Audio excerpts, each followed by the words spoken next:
I want to take a minute to welcome everybody to the Canada FASD Research Network webinar, Emerging Action in Research. So this is the Canada FASD Trainee Webinar Series, Part 1. It's the first part of a special webinar panel that we host every year, led by the trainees, as a chance for new researchers and professionals in the FASD community to share the projects and programs that they're working on.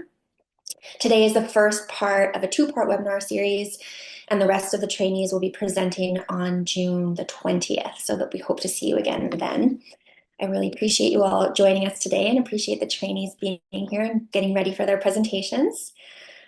Before we begin and dive into introductions and our research, I want to take a minute to give a land acknowledgement.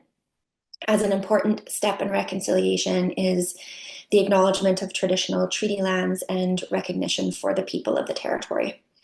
So the Canada FASD Research Network recognizes the historical significance and contributions of Indigenous peoples and their cultures, and understands the important role that the Indigenous community plays today and in the future.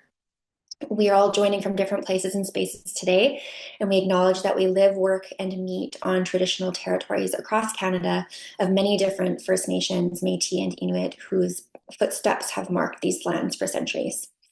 I'm personally joining this meeting today from Treaty 6 territory, which spans the central west portions of what we now call Alberta and Saskatchewan. This is the traditional home of many Indigenous peoples, including the Cree, Saulteaux, Blackfoot, Métis, Dene, and Nakota Sioux. I am in Amaskwaciwâskahikan, or Edmonton, where I have spent most of my life. And each time I give a land acknowledgement, I take a moment to reflect on and practice gratitude for the gifts given to me by my connection to this land, as well as the Indigenous communities and peoples who I have been privileged to know and to learn from. With that, my name is Katherine Flannigan. I'm a research associate with Canada FASD Research Network, and I'm a psychologist with background in school and clinical psychology. I first started working in the FASD field in 2006 when I was fresh out of undergrad at a similar stage as some of the trainees who will be presenting today. Since then, I've stuck around and I've grown to really love and respect the FASD community as a collaborative, innovative, and dedicated space for advocacy and for learning about FASD. Now, in my research role at CanFASD, I'm involved in all kinds of different projects spanning from clinical assessment and diagnosis to mental health, intervention, intersection between FASD and the criminal legal system, all the way to the experiences of caregivers raising people with FASD. I'm most passionate about supporting research and being involved in research that helps to evolve the narrative or the storyline of FASD to be more strengths-based, holistic, and human-centered. Now, this year, I was invited to organize the CanFASD Training Program for the first time in the footsteps of Dr. Kelly Harding, and it's been such a pleasure to meet this young and enthusiastic group of early FASD researchers and learn about the work that they're doing to move the field forward. Now, the goal of our trainee program is generally to facilitate connection, community building, and collaboration. We do this in a 6-month program. It goes by really fast. 6-month program each year with opportunities for fostering mentorship, encouraging self-reflection, and practicing knowledge translation skills like you'll see today. And ultimately, our hope is to build research capacity for FASD across Canada. This year, we had 11 people join our program, and you'll be hearing from 5 of them today. As I mentioned, we hope you come back on June 20th for the follow-up webinar with these remaining 6 trainees. So with that, I'd like to introduce our first speaker. So our first presenter is Taha Awan. Taha is a master's student working alongside Dr. Melody Morton-Inomia in Wilfrid Laurier University. He's currently working in community health with a focus on FASD and knowledge mobilization, and hopes to be able to support individuals with FASD and those who work with FASD through his research.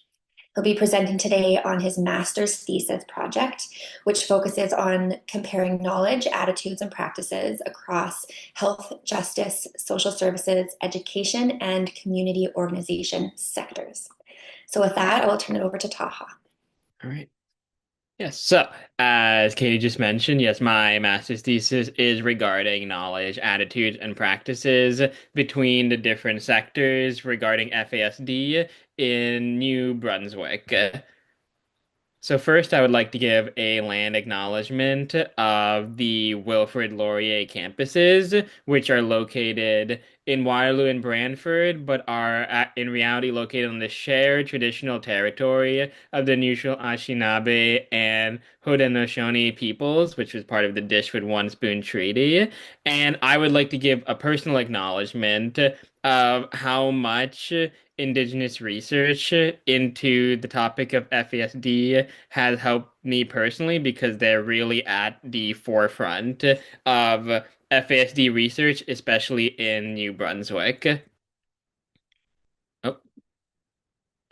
Today I'll be covering the background of my research, a little bit of the study overview and methodology, the knowledge mobilization, and how me personally I'm dealing with the ethical considerations and my own positionality within the project itself.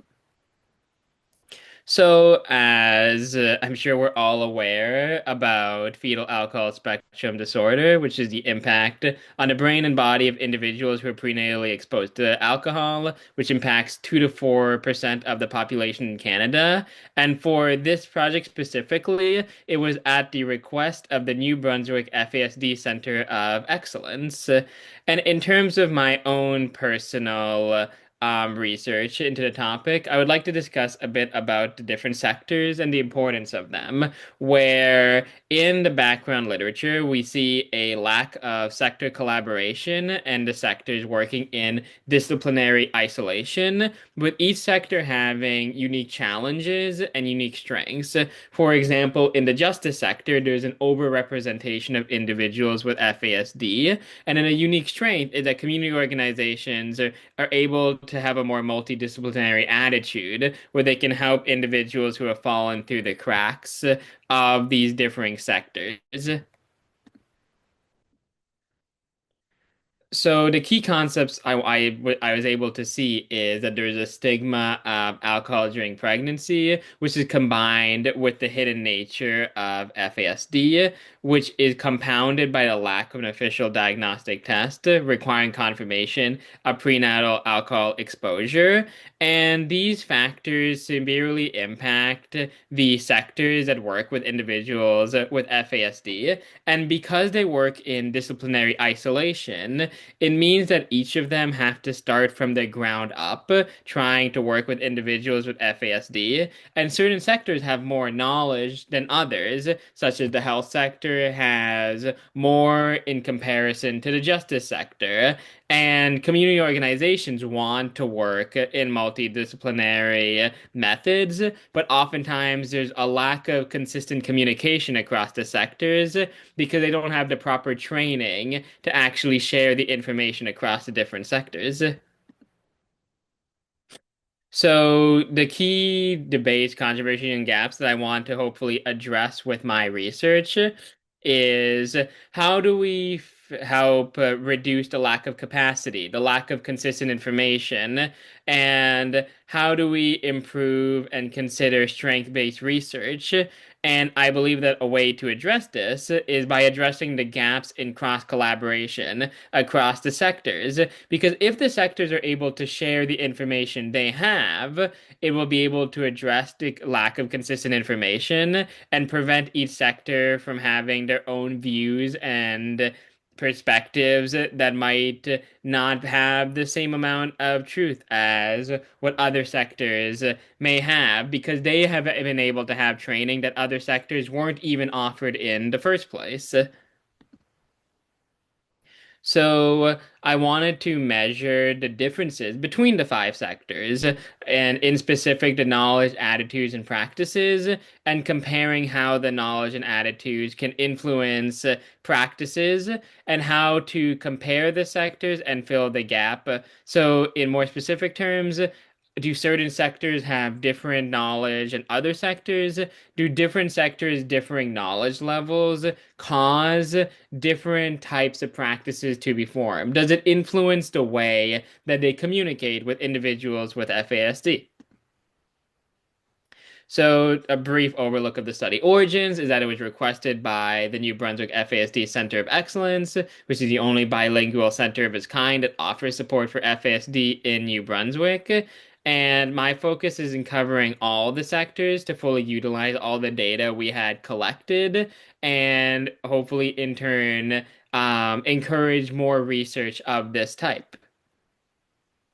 So, the main questions are community organizations more effective in supporting FASD? Are there commonalities or differences of knowledge, attitudes, and practices? How does it influence practices? And is there a multidisciplinary need or is that unfounded?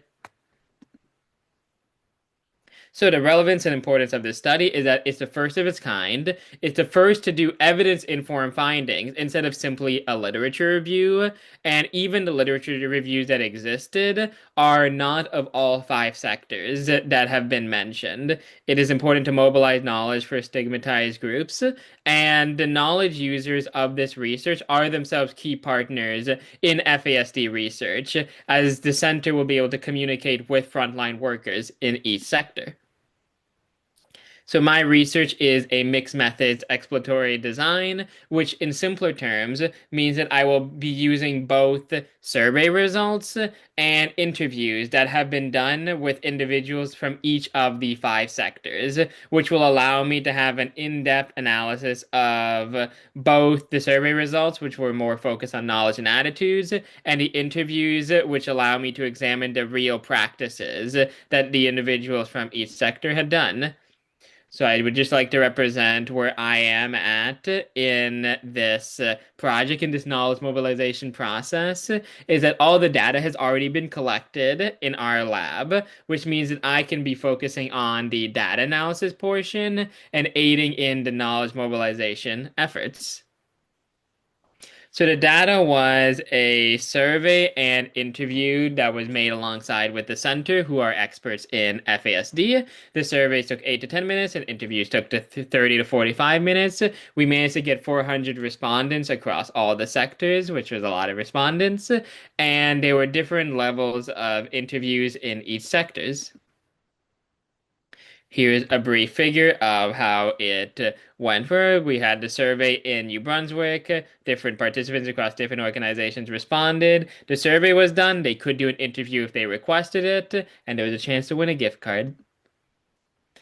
So for the mixed methods, it would be a correlational test, which essentially just means that we're comparing both the survey results and the interview results, meaning that we can take all the data and create the best possible form of knowledge for the frontline workers with real evidence behind it. So the survey results will be measured with Excel and SPSS for those who have worked with it, and it will allow me to use all of that data, even across all the sectors, even though there were many, many respondents.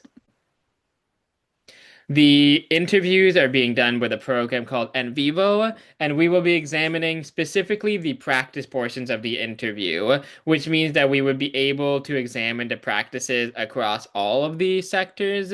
And the way that we are examining it is that me, alongside experts in FASD research, will analyze the interviews and be able to pick out certain key phrases that the frontline workers have done, and we can use those results to examine the practices that they have been doing. So, the important part, the knowledge mobilization part, is that we will be discussing how to mobilize these results with the center itself. We would like to create effective frontline toolkits that will allow for proper training of frontline workers, especially for those who have said that they have felt that there is lacking training, that some haven't even been offered it. And because this is the first of its kind, where it is evidence-based, it means that it will be one of the first evidence-based frontline toolkits based on across all of the sectors. I would be happy to share a little bit of the preliminary results that we have seen in at least the analysis that I have done, is that across all the sectors, there is consistently a shared sentiment that everybody would like more collaboration between the sectors.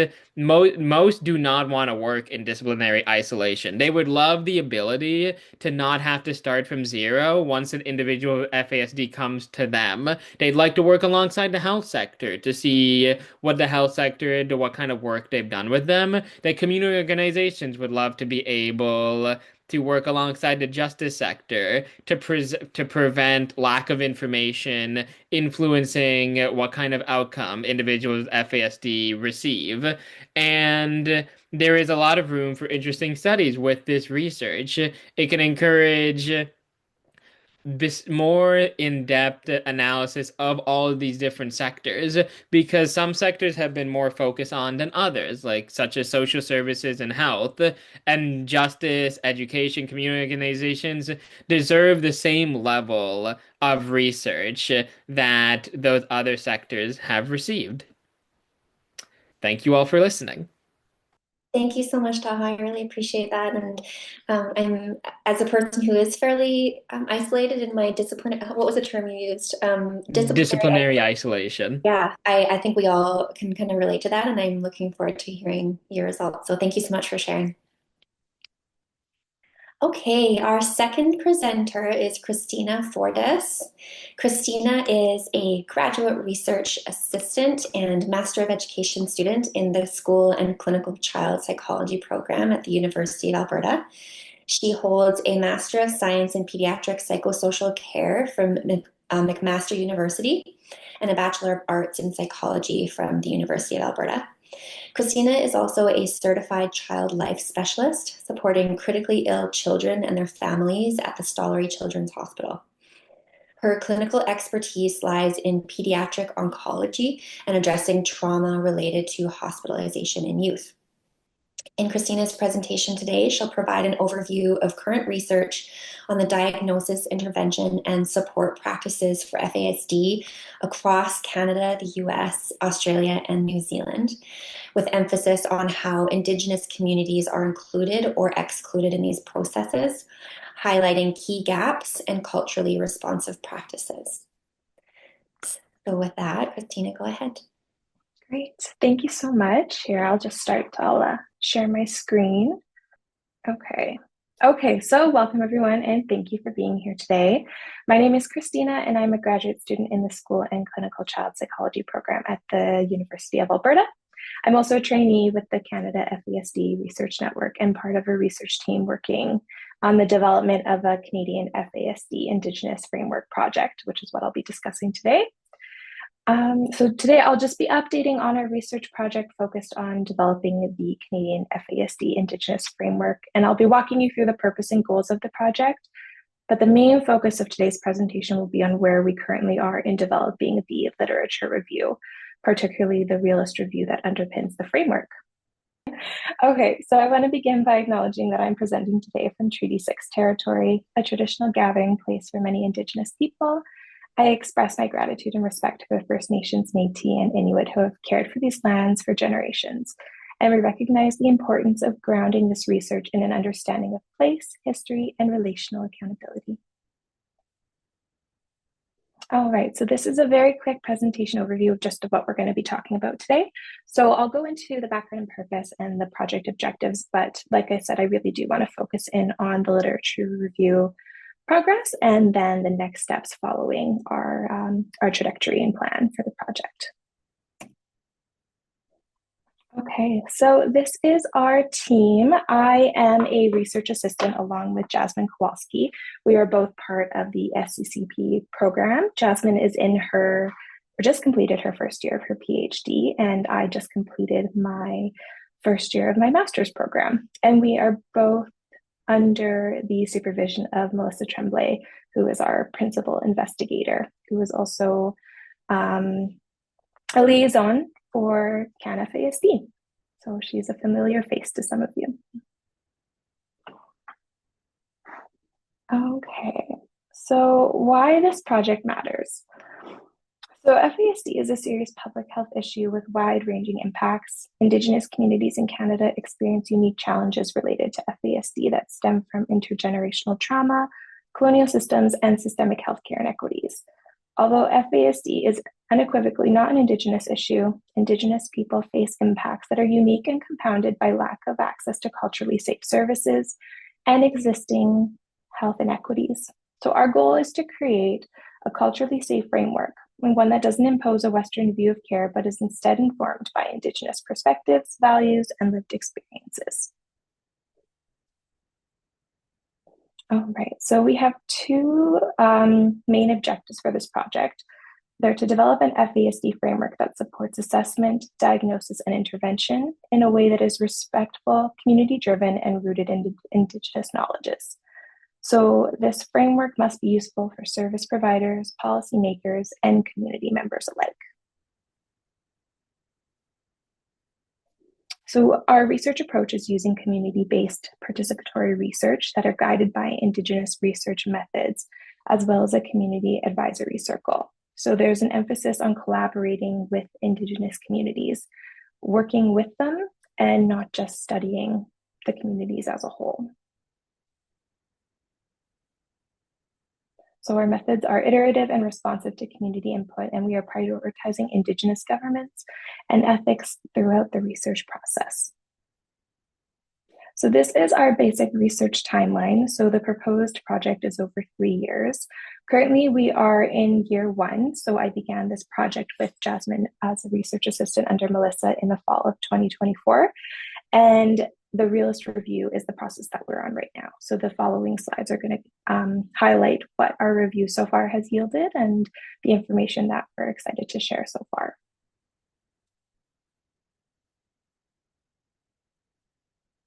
Okay. So we've developed our initial program theory and have been engaging in a systemic literature review. We've had help from a librarian. We have all of our search terms created, and we've collected all of our articles. So we're identifying and analyzing both peer-reviewed and great literature from Canada, US, Australia, and New Zealand to better understand how Indigenous worldviews have or have not been incorporated into FASD policy. So our initial literature review yielded over 810 articles, and then after our initial screening, we've narrowed that down to 339 articles. And then we've extracted the data from those 339 articles, which will be highlighted on the following slides here. So these are the topics that have shown up in our literature so far, and then we've kind of separated them into percentages as well. So you can see here, it's very important to highlight where the literature is highlighting what's being studied, and then more importantly, like where are the gaps in the literature as well. So where are some areas that aren't getting as much attention? And so we really wanted to use this information from the topics from those 339 articles to better understand just exactly what the literature is showing. And I feel like it's also really important to share our publication trends. So this is just a very brief overview of how many publications have been published throughout like the last 30 years, which is when our research or our literature review is collecting the last 30 years of data. The trend is upwards, but you can see there are areas where there's been dips, so less publications versus areas of really high publications. So over 25 in the year 2014, 2018 just had under 25, about 22 publications, but then there is a dip from 2022, we go up again. So it's just all over the map, but it does trend upwards. which is a very good sign. And our Indigenous participants. So when we're extracting our data and we're looking at these articles, we really wanted to make sure that we're highlighting just how many Indigenous participants are within each data or within each article. So this is really great to see that Indigenous people have either been mentioned or the majority of study participants in most of the articles that we reviewed. There is a number of them that there were just no participants specified, or if Indigenous people weren't specified, they still have been included, but when we do our secondary review, there's a chance that these articles also might be removed. So our literature location, so we are looking at Canada, the US, and Australia and New Zealand have been combined in this slide. Over or just under 50% of the articles were Canadian, which is a really great sign as well, because this is a national or Canada FASD project. And for community engaged research, this number is also quite interesting. So we found that the articles that we were looking at, only 43% of them actually engaged the community with Indigenous populations, whereas 57% did not. So this is also really telling of the information that's currently out there within the FASD frameworks that are currently being created.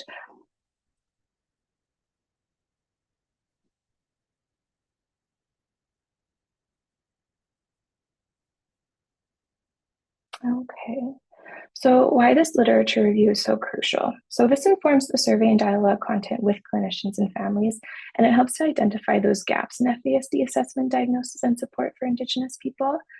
It helps to provide an evidence-informed foundation for co-creating the framework and aims to center Indigenous voices and knowledge systems in research and practice. All right, so our long-term vision here. So it's a nationally applicable, culturally grounded framework for FASD care. That is what our principal investigator is trying to, or hopefully able to create, and capacity building for researchers and Indigenous communities. So the hope is to also create a replicable model for other culturally safe healthcare initiatives that can be utilized in future research with Indigenous communities. So we just want to take a moment to thank the research team, the advisory circle and elders, our CanFASD and partner organizations, and funding and institutional support. So without all of this support, this project would not be possible. All right, so thank you very much for listening. Sorry about the little my little technical difficulties at the beginning, but we're really excited about this project and all of the information that we've uncovered so far.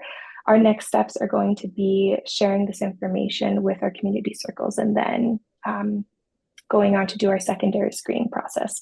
And then hopefully we'll have our literature review up and running and off to the next steps of the project. Thank you so much. Thanks a lot, Christina. I share your excitement to hear about how this project unfolds. It's such important work and at a really high, broad level. So I think that this is going to have the amazing reach and impact. So thank you so much for sharing. Great, thank you. Our next presenter is Lauren O'Neill. Lauren received her BA honors in psychology with minors in Indigenous Studies and Youth and Children's Studies from Wilfrid Laurier University in Brantford. She's now an MA Community Psychology candidate at Wilfrid Laurier Waterloo and a member of the Ishkode Research Group under the direction of Dr. Melody Morton-Anomia. Lauren is also a member of the Child and Adolescent Research and Education Lab at Laurier Brantford as their incoming community outreach coordinator.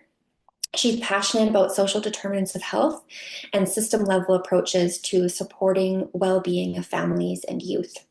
Lauren will be presenting now on preliminary findings from her thesis work, which examines the knowledge, attitudes, and practices of social service employees and social workers in New Brunswick concerning FASD and prenatal alcohol use.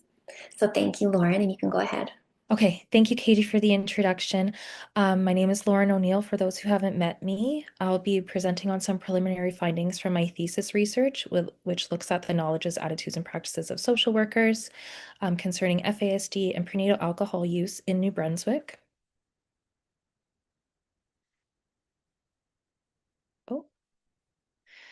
and my slides aren't going.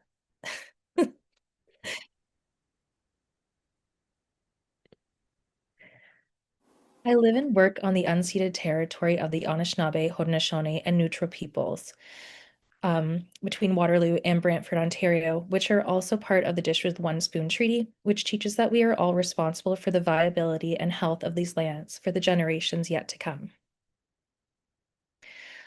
I'll present a quick study overview and then move into some key findings and wrap up with some knowledge mobilization according to our participant recommendations. So my research was requested and informed by staff with the New Brunswick FASD Center of Excellence to inform strategic and targeted education on FASD and prenatal alcohol use across various sectors, and to explore where to make new connections and how to improve collaborations with professionals supporting people with FASD and prenatal alcohol use across New Brunswick. My research aims to address several research problems. First, that social work training rarely prepares social workers to effectively work with cases of FASD and prenatal alcohol use. Secondly, that there's no consistent framework for FASD and prenatal alcohol use education and interventions in Canada. And that stigma around FASD and prenatal alcohol use can act as a barrier to care. So research is needed that examines social workers' knowledge and attitudes about FASD and prenatal alcohol use and how these affect their practices, as well as their critical thinking about systemic barriers to care and their positionality as advocates for effective care of people with FASD and prenatal alcohol use. This is how I got to my demographic. So our research asked two main questions. First is, what do service providers in New Brunswick know, think, and do about FASD? And in asking that, we also want to know what are the most effective ways to reach and communicate with each of these sectors. So Taha has already spoken to his study, which looks across all of these sectors, which is very important because my research is really just part of a larger project, which acknowledges that we need strengthened education and training across all of these sectors in order to have an effective network of care. But I'll just be looking specifically at social services and child welfare for the purpose of providing recommendations to the New Brunswick Center of Excellence.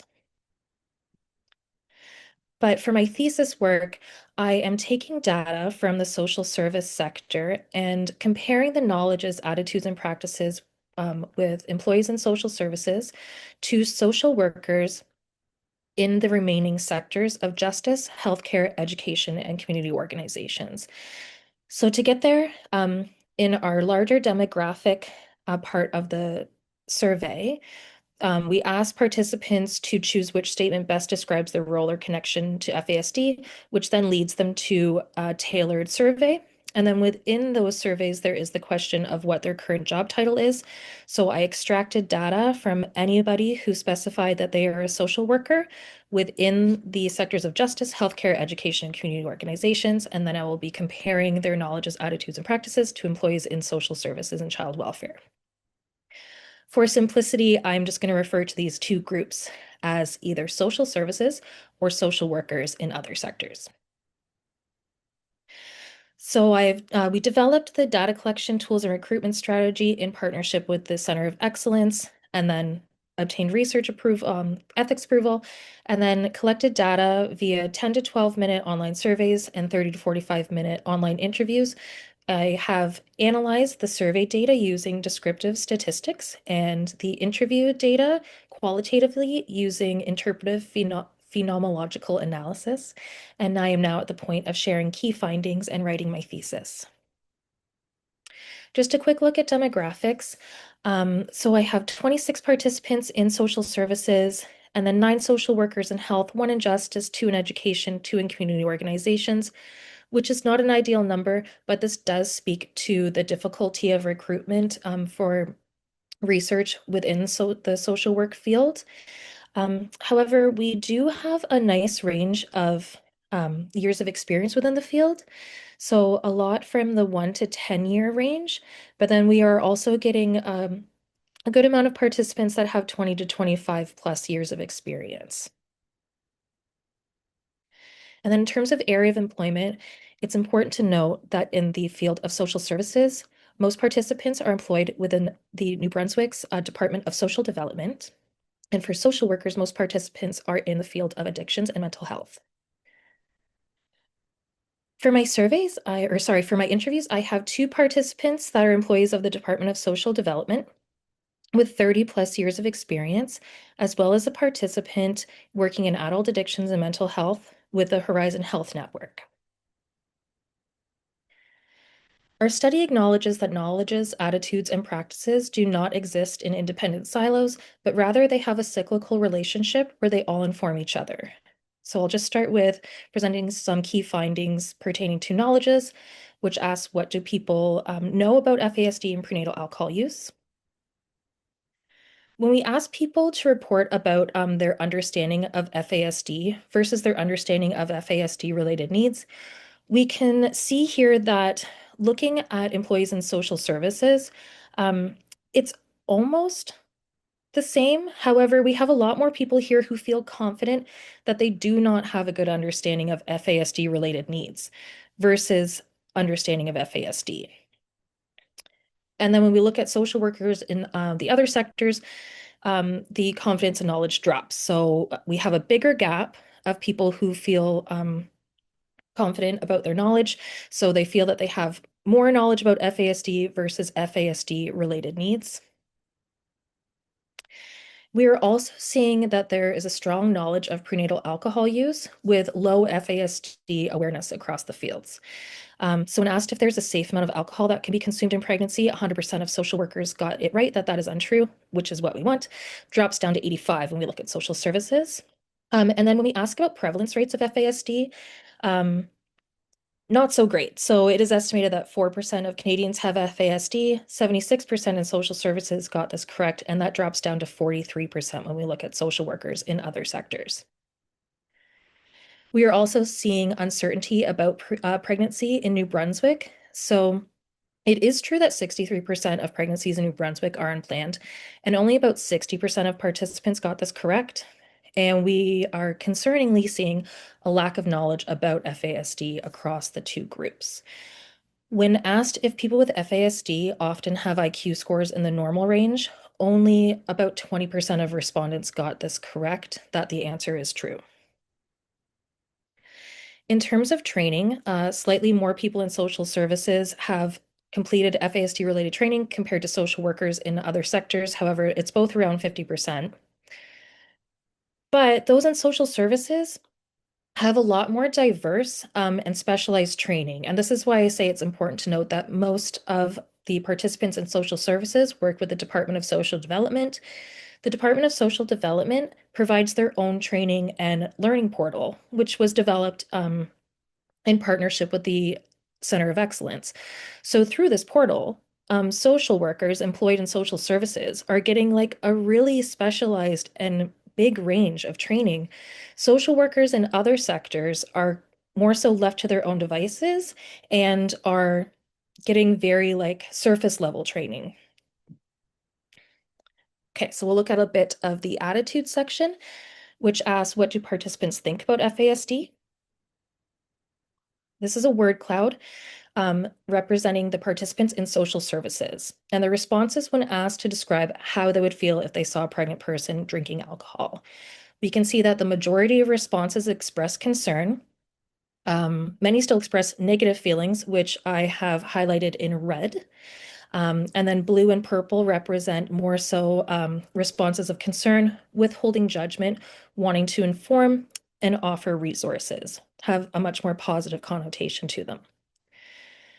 And we can see a stark contrast when we switch over to the feelings of social workers in other sectors. Now there is an equal emphasis of negative feelings and concern with a minimal desire to educate. In both groups here, responses are divided when asked if most pregnant people are aware of the effect that drinking alcohol can have on a fetus, and this highlights a need for more training. And also when asked if shame and fear prevents people from accessing an FASD diagnostic assessment, both groups display significant understanding of fear and shame, but we do have some more room for improvement here. Results from social workers were slightly stronger. This is a quote that speaks to the compounded impact of stigma in New Brunswick, specifically because of the tight-knit community nature in New Brunswick, saying that part of the issue in New Brunswick, the services are available, but there is stigma involved, kind of going for those publicly funded or provincial resources. No one wants to walk into a place like that and be recognized or run into their next door neighbor. And usually it's not focused on, oh, you're here too, maybe we could support each other. It's, I'm so embarrassed that you're seeing me. Poignantly, what we know from our training is that people with FASD are overrepresented and undersupported in the legal system. And when we ask participants to rank which services they feel are like most or least important, we do have legal support showing up here as least important. So we really want to strengthen the knowledge of how important it is for people with FASD to have educated legal support. And having a look at our practices, which asks, what do participants do about FASD? Looking at advocacy rates. In social services, 48% say that they publicly advocate for people with FASD, and 64% say that they privately advocate. These were the highest ratings between all of the sectors. But this drops when we look at social workers in the other sectors, 28% for public advocacy and 50% for private advocacy. From the literature, we do know that there are a lot of barriers to be able to effectively advocate for people with FASD within the social work field. There is a lot of time required just to be able to do paperwork and justifying the allocation of resources and constantly acting as a moderator between departments and sectors. And as well as I've already said, that a Bachelor of Social Work doesn't usually effectively prepare social workers for their role in the youth care system. As one participant said, it's like Groundhog Day. They would get calls from the school, get calls from foster homes and group homes about how frustrating the kids are. They dealt with X last week and they had a really good conversation, really good cry out. Everything was good. And then last night they did the exact same thing. So they're washing their hands of them and they're really just struggling to get these service providers to hang in with the kids and are constantly feeling like they're explaining over and over and over. And this leads to a lot of burnout and this is a form of advocacy, but it does really limit the time that's available for them to publicly advocate, which also speaks to the importance of service providers across the sectors being informed and being educated so that social workers aren't constantly moderating between the sectors. Wrapping up with some knowledge mobilization recommendations. So participants are telling us what is helpful and available, which, as I've said, the biggest one is the learning portal from the Department of Social Development itself, as well as training that is focused on destigmatization, removing judgment, and interactive rather than lecture-based training. But they are asking for more training that helps them to understand the breadth of behaviors across the spectrum. They are saying it's easier to identify someone on the higher end of the spectrum and to find supports for them, but they really want to understand and be able to identify people at the lower end of the spectrum and what kind of supports they need. Also, tailored resources and training for clients and professionals in various social work fields that will help them address their gaps in knowledge and needs for their specific roles. Also, public awareness and prevention campaigns that are focused on destigmatization. And lastly, more local dedicated FASD champions. And this is especially important due to the rural landscape in New Brunswick. So I will just wrap up with this final quote that says, we need someone in our community on site that provides ongoing support, dedicated support workers in each area. Ours is wonderful, but she works out of blank. So we don't see her in the community very often because she has a lot of territory to cover and a lot of clients. So yes, I think it needs to be people that have specific FASD training. And again, although my thesis focuses on social workers, this is just part of a bigger study that really acknowledges that more training is needed across the board. That's it for me. Thank you so much for listening. If anyone would like to connect about my research, I'd love to hear from you. Thank you. Thank you very much, Lauren. That was a really interesting presentation. And it's neat to see how the little pieces that you're taking out of the larger research project and how you're creating such meaningful research questions from that match up with your own interests. So that's really cool. Thank you for sharing. Thank you. You bet. So our fourth presenter will be Ariella Golden. Ariella is a doctorate student in clinical child and adolescent psychology at the University of Guelph, working under the supervision of Dr. Caitlin McLaughlin. She's passionate about fostering positive school experiences for neurodiverse students, both from research and clinical standpoints, as well as improving service supports for individuals with FASD. Ariella, unfortunately, was not able to attend in person today, but she has recorded a video that we're going to play, which shares information about her upcoming dissertation project on FASD-related knowledge, attitudes, practices, and training needs of psychologists and psychological associates in Canada who work with youth in education contexts. So Kirsten is going to try and fire up the recording. We will be able to, oh, it looks good. Hi everyone, my name is Ariella. I'm sorry I can't be there in person today, or live anyway, but I'm really excited to share my proposed dissertation called Psychological Services for Students with Fetal Alcohol Spectrum Disorder, Clinicians' Knowledge, Attitudes, Practices, and Successes. So just to give a bit of context, I'm a doctoral student, so I've been doing FASD-related research for several years now with Dr. Caitlin McLaughlin. Last year, my master's, I was on a school board assessment practicum, and when I mentioned to the psychologists there that I did FASD-related research, they were really excited and got really into it and started asking me questions and talking about how they've encountered a lot of unique challenges supporting students with FASD, and that it's kind of a hot topic, but people don't really understand it or don't know about it. And it seemed I'd really kind of hit an interesting point with them. And since then, I've had a lot of conversations with psychologists and service providers about this general topic. And it seems like it's an area that could use some more investigating and then more supports as well in the real world.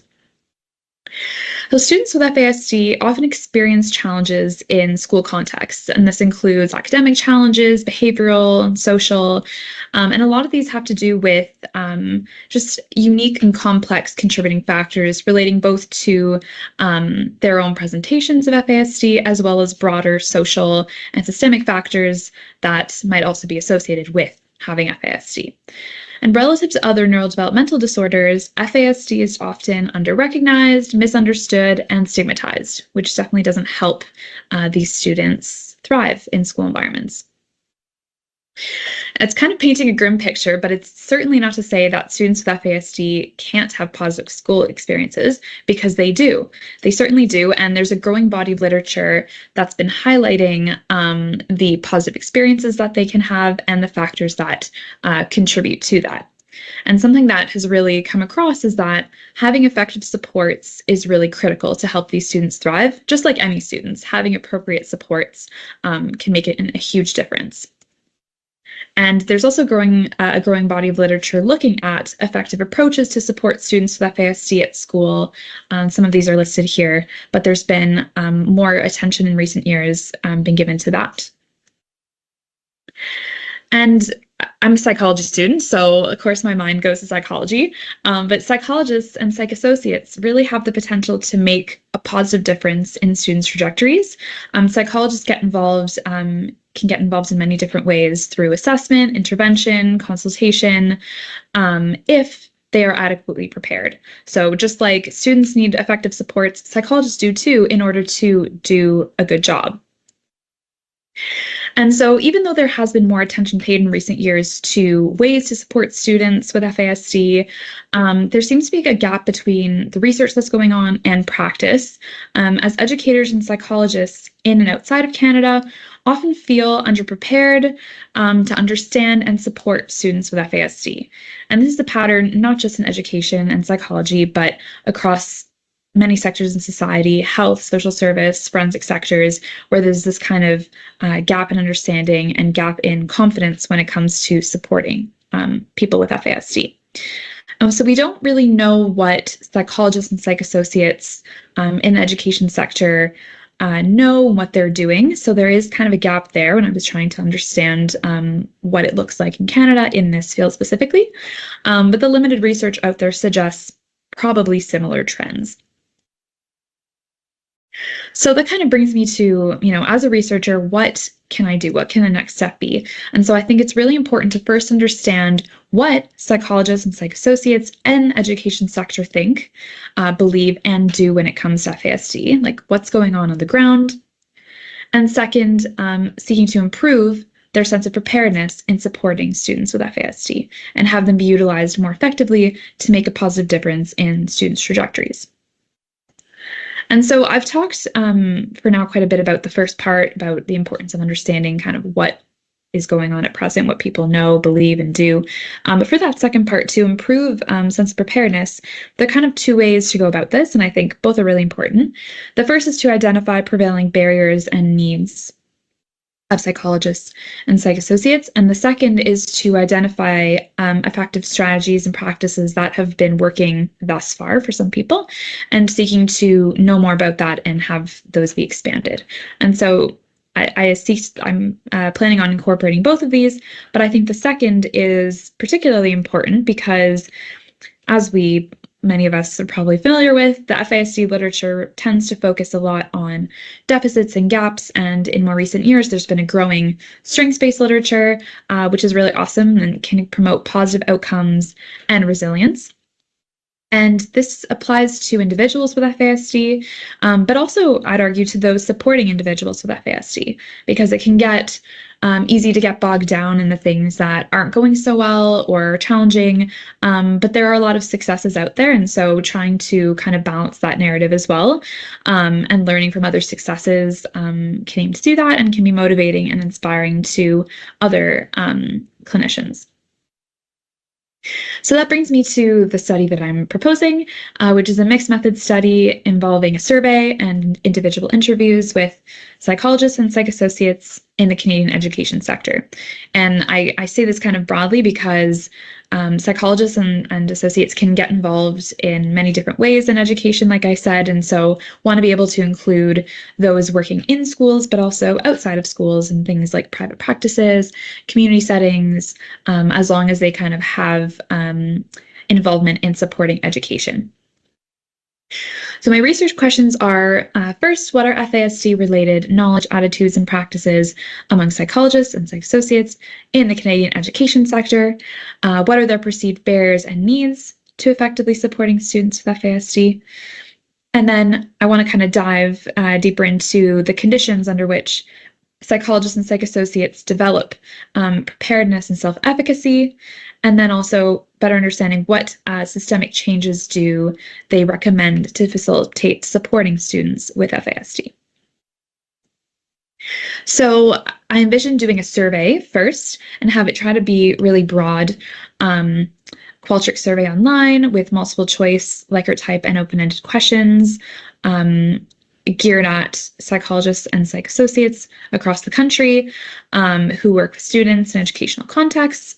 And again, trying to be broad to capture the variety of roles that they may have.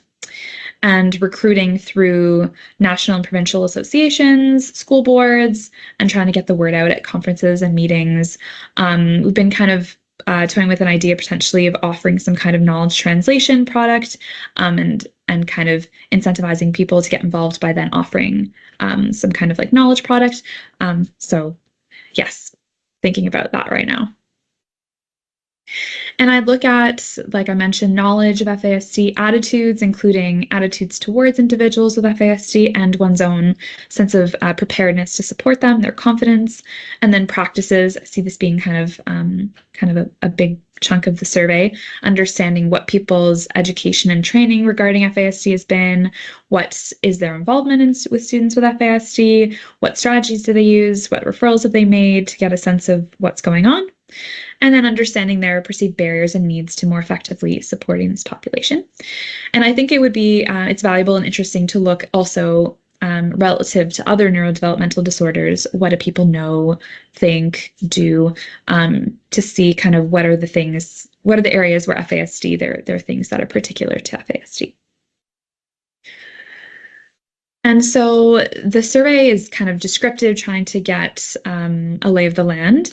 And then for the second part, I plan to interview psychologists and psych associates who met criteria for the first study and have specifically supported students with FASD, because in the survey, they can be involved without having actually worked with students with FASD, because it's still valuable to know their knowledge and experiences in terms of training.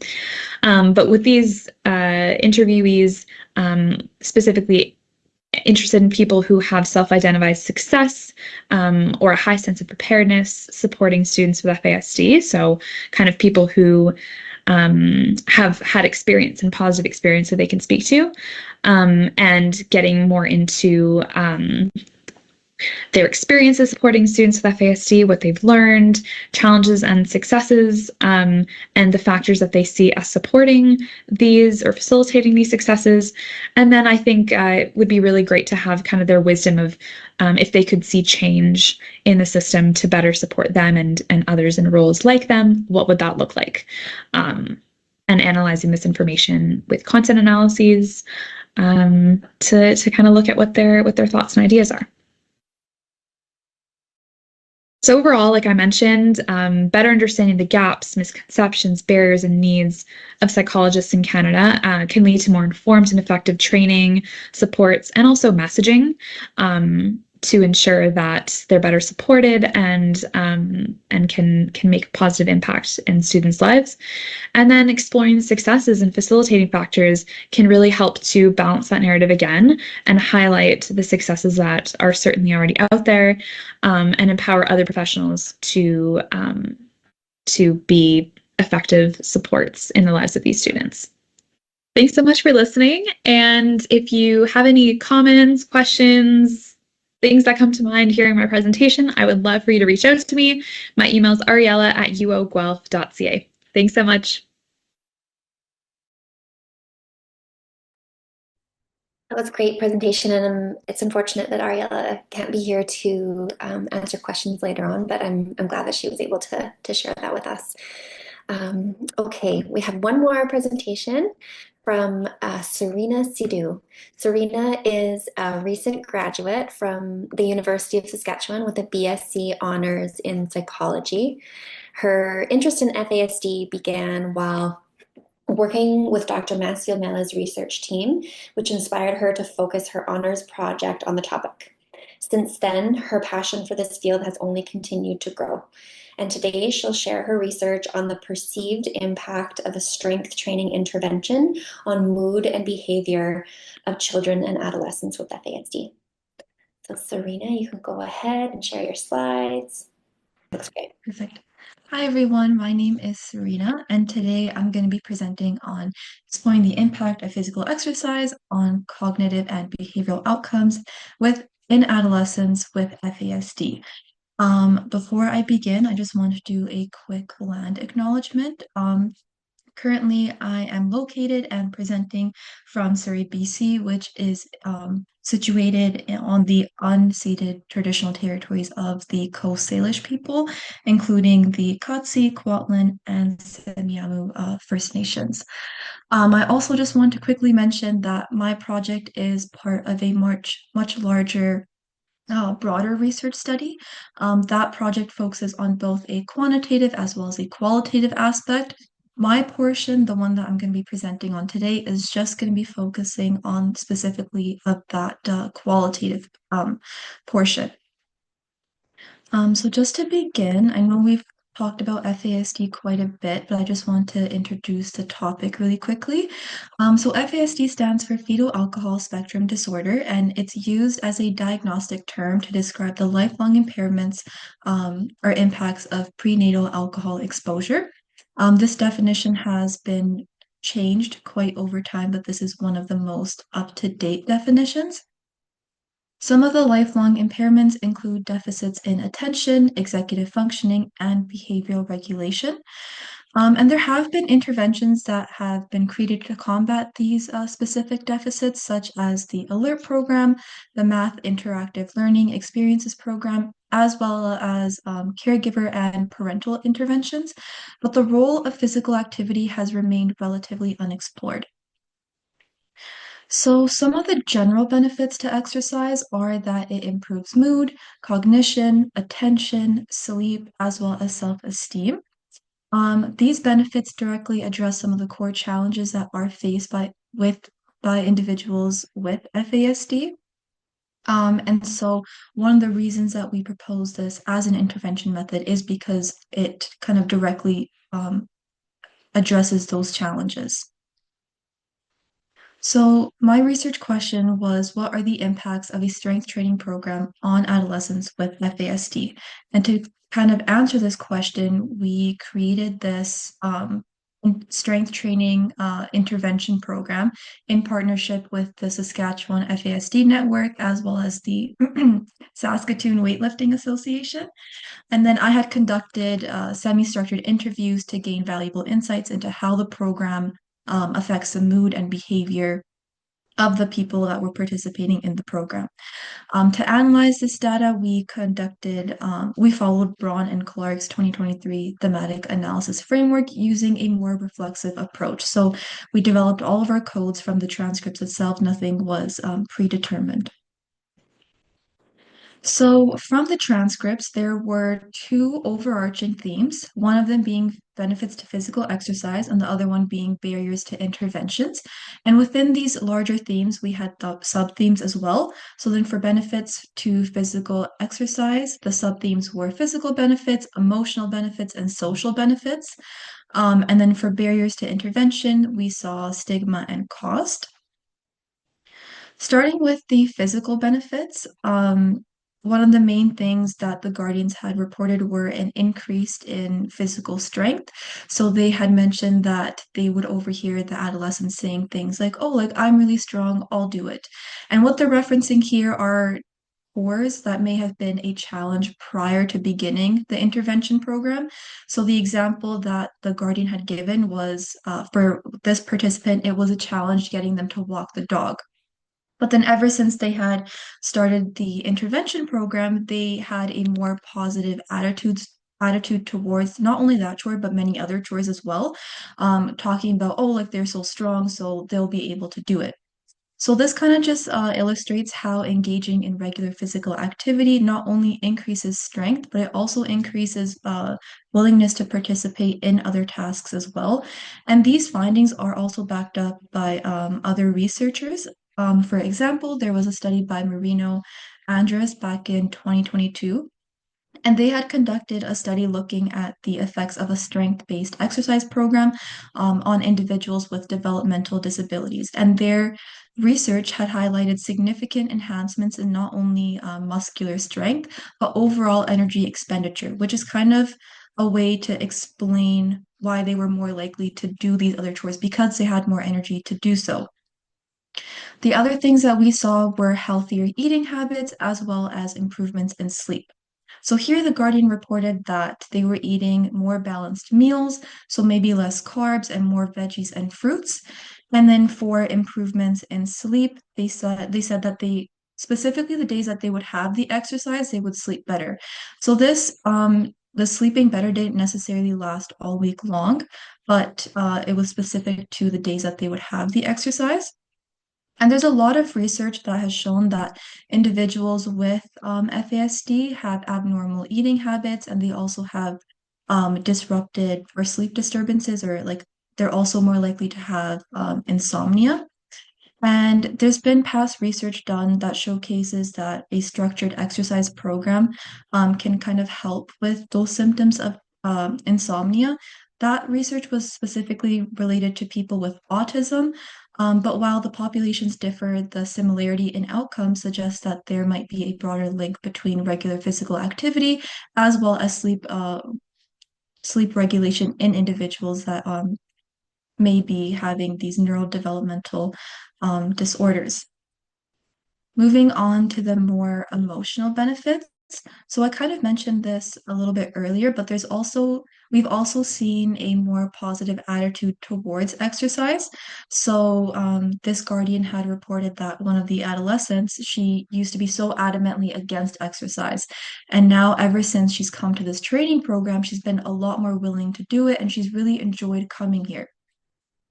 The other guardian had reported that she's seen a lot more emotional regulation.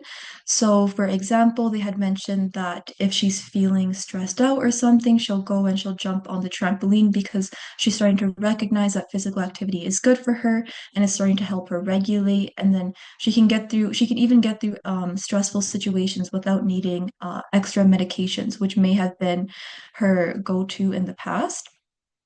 So this shift not only highlights a therapeutic potential for physical activity, but it also showcases this important development in emotional awareness, where the participant is actively recognizing that they can use physical activity as a coping mechanism. In the past, there's also been research done that shows that individuals with FASD have a dysregulated HPA axis, and this is quite crucial for the stress response regulation. In general, research has shown that exercise has been shown to enhance the function of the HPA axis, resulting in more balanced secretion of the leptin and ghrelin hormones, which are more related to those hunger hormones, but then also just reduced cortisol secretions. So that just kind of contributes to overall general well-being as well. Moving on to the social benefits, this was experienced by both of the participants as well as the guardians. They had reported that for the participants specifically, they felt like they weren't going to be judged. It was a place of inclusivity and it just created a unique connection. This was also seen with the guardians as well. So this guardian had reported, she was talking in reference to another guardian about how they can talk to each other because they have the same stuff that's going on in their house and it creates a different type of connection. So this is really important because this strength training program was designed for individuals or adolescents with FASD. It creates this place of inclusion just because they don't feel like they're going to be judged. Not only that, this bond or social connection that they may be feeling might just be specific to this intervention program, and it might not be available outside, like in other school settings or in other extracurriculars. Now, moving on to some of the barriers that we had seen, it's important to note that these barriers that I'm going to talk about are not specific to this intervention, but just in general. We were asking what some of the barriers were to accessing other interventions. So one of the main ones was stigma. And this guardian had reported that they never put a diagnosis of FASD on a form because of the stigma that comes with the diagnosis and the fear that they're going to be treated differently. This is in reference to having their adolescent join other activities such as swimming or field hockey. And they actually mentioned that they had to pull them out because of the stigma that they were feeling. The other main thing was cost. This guardian had reported that, as always, the biggest barrier is financing because these programs are not cheap. And then when you have 3 kids, it adds up and it's picking who's going to benefit from it more this time. This program was actually not like we didn't charge anyone, it was delivered for free. But it just kind of calls to the bigger issues that other families are facing if there are multiple children that have a certain disorder, and it's the disheartening reality of having to only pick one child when all of them could be benefiting from this intervention program. So it just calls on this need to have more cost-effective, sustainable interventions. So what this tells us is the guardians had perceived benefits in physical, emotional, and social aspects in their adolescents that were participating in the weight training program. And some factors that prevent individuals from accessing these interventions are the stigma that's associated with FASD as well as cost. And it also tells us that exercise may serve as a sustainable and cost-effective intervention. There were some limitations, as there is with any research. The main limitation for this study was that we had a very small sample size. There were only 2 interviews that we were able to conduct because of the just generally small sample size that we had to begin with. We also didn't have a lot of feedback from the participants, which is quite unfortunate. It would have been nice to see how it had been impacting them directly. And also, just for future research, I feel like they should continue to incorporate these qualitative designs, especially when evaluating intervention effectiveness for individuals with FASD, because a lot of these studies have very small sample sizes. I think a lot of them are maybe less than 30. So it's really nice to have these interviews and get this rich feedback that may not have been evident from, say, a p-value, for example. And then just to finish off, I just want to give off some quick acknowledgements. Dr. Mansfield-Miller is the primary researcher for the broader study as well. Dr. Kira Stockdale was my co-supervisor for this specific honors project. Kirsten Morrison helped me a lot with the data analysis, so I really appreciated that. And also, I just wanted to thank the Saskatchewan FASD Network, the Saskatoon Weightlifting Association, because the strength training program would not have been possible without them. And then lastly, I also want to thank the CanFASD Training Program, because my understanding of FASD has evolved enormously ever since starting this program. And so I just want to express my gratitude for that. And then these are just my references. And then that's all. Thank you. Thanks so much, Serena. I really appreciate how the presentations today have spanned from kind of the systemic, high-level national frameworks all the way to tangible interventions for adolescents. And it's cool to see the broad range of different forms of research and intervention that we can do with folks with FASD. So this is such a novel area of study, and I'm excited that you're looking into it. And I'm looking forward to hearing more. So thank you very much. Thank you. I want to give a huge thank you to all of our trainee presenters today. I want to thank each and every attendee as well for joining us. Excuse me, and I really hope that you join us in the future for more webinars. Please come back for part 2 of our trainee webinar series on June 20th. There's also another webinar that you can catch next week on May 30th, which is all about transitional planning for students with FASD. So to get more information on CanFASD and to stay in the know with respect to all upcoming webinars, you can check out our website at www.canfasd.ca or follow us on our social media channels to find and use our resources. So thank you so much to everybody, and I look forward to next month's training webinar.